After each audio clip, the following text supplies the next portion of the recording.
안녕하세요. 러시아 문학과 미술 이야기 리드 러시아입니다. 오늘은 러시아의 뾰트르 대제와 그 아들을 그린 그림과 그와 관련된 역사적 사실들을 만나보겠습니다. 끝까지 함께 해주시고요. 구독, 좋아요 꼭 눌러주세요.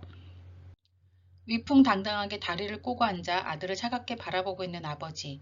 아버지의 시선을 외면한 채 비스듬히 서 있는 연약한 아들. 부자 간의 관계를 이미 벗어나버린 두 사람의 거리가 느껴집니다.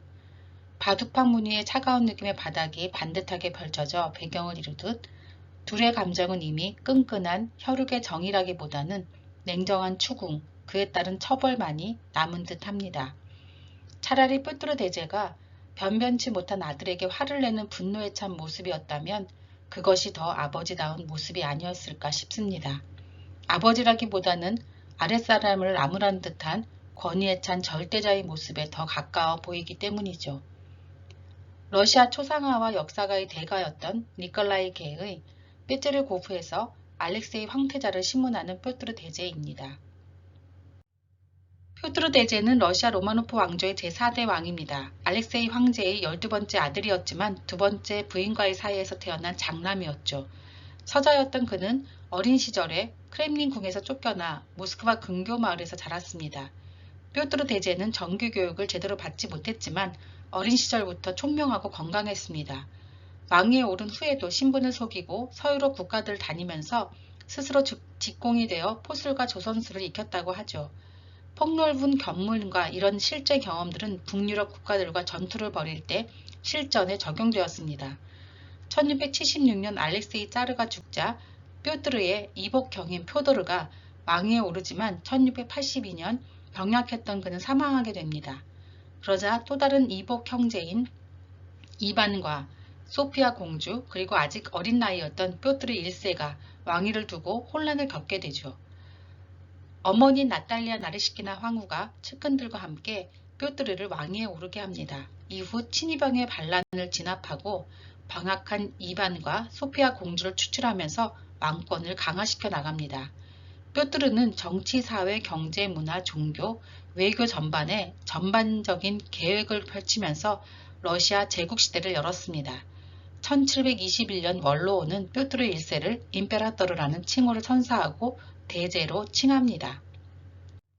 뾰트르 대제는 33년 동안 제2에 있으면서 유럽으로 향한 창을 열겠다며 성스러운 피터의 도시란 뜻의 상트피테르부르크를 세우고 수도를 모스크바에서 그곳으로 천도합니다.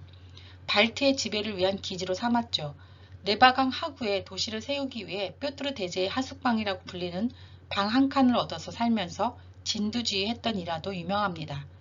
페트로 파블롭스키 요새가 건립된 1703년 5월 16일을 도시의 날로 기념하고 있죠.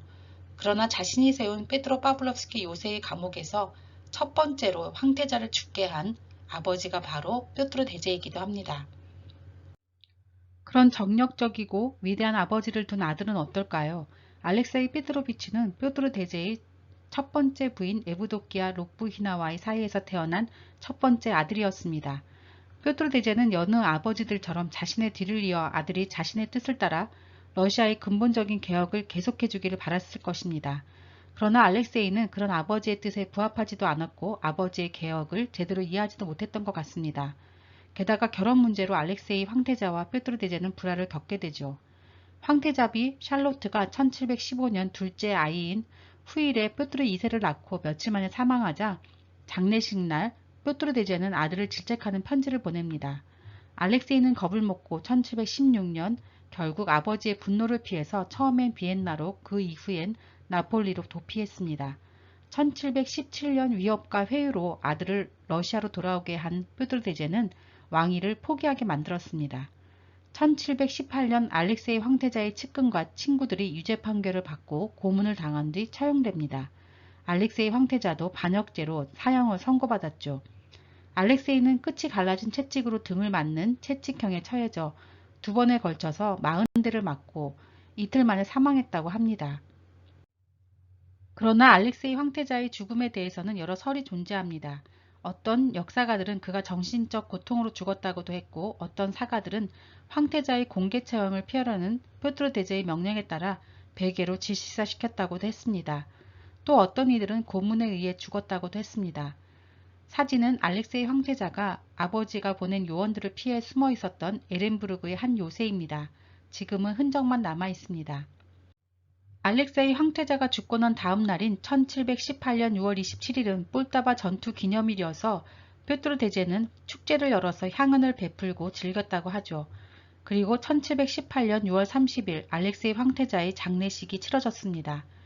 뾰트르 대제는 두 번째 부인 에카제리나 알렉세이브나와 함께 장례식에 참석했습니다. 그러나 추도 기간은 없었습니다. 알렉세이 황태자는 후손으로 뾰트르와 나탈리아를 남겼지만 그들도 명을 다하지는 못했습니다. 그림은 폴타바 전투를 지휘하는 뾰트르 대제를 그린 것입니다. 권력은 자식과도 나누지 못한다는 말이 실감납니다. 이 그림은 뾰트르 대제가 두 번째 부인 에카제리나의 품에서 쉬고 있는 모습을 그린 작품입니다. 에카제리나는 천한 출신으로 뾰트르 대제에게 바쳐진 후 애첩이 되었다가 나중에 성대한 결혼식까지 올리고 정식 아내가 되었습니다. 에카제린부르크는 뾰트르 대제가 에카제리나를 기념해서 지은 도시입니다. 에카제리나는 뾰트르 대제 사후에 왕위에까지 오른 입지적인 여인이죠. 에카제리나 1세입니다. 페체르고프에서 알렉세이 황태자를 시문하는 뾰트르 대제를 그린 니콜라이 게는 러시아의 화가로 보르네시 지주 집안에서 출생하였습니다. 초상화, 역사와 종교화의 대가로 명상이 자자했죠. 키예프 김나지움을 졸업한 후에 처음에는 키예프 대학에 입학하였다가 페체르부르크 대학 물리수학학부에 입학하였습니다. 그 후 1850년에 자퇴하고 페체르부르크 미술 아카데미에 입학하여 7년을 공부했다고 하죠. 우수한 성적으로 미술 아카데미를 졸업한 후 파리와 로마 등을 여행하면서 작품 활동을 하였습니다. 니콜라이 게는 1863년 비밀 회합을 전시회에 출품하여 아카데미 회원을 거치지 않고 바로 교수 칭호를 받았습니다. 1871년 이동 전람파의 첫 전시회에 페체르고프에서 알렉세이 황태자를 시문하는 뾰트르 대제를 출품하였죠. 니콜라이 게는 1882년 모스크바에서 레프 톨스토이와 친분을 나누게 되는데 1884년 톨스토이의 초상화를 그려서 유명해집니다. 만년에는 진리란 무엇인가, 유다 등의 종교적 주제의 그림들을 그렸습니다. 톨스토이 영지에서 니콜라이 게가 그린 톨스토이 초상화 복사본을 만난 기억이 있습니다. 오늘은 러시아의 뾰트르 대제와 그 아들에 관한 그림과 역사를 살펴보았습니다. 더 자세한 내용은 러시아 역사의 뾰트르 대제 편을 참고해 주세요. 러시아 미술과 문학 이야기 리드 러시아였습니다. 구독, 좋아요 꼭 눌러주시고요. 다음 시간에 함께해요.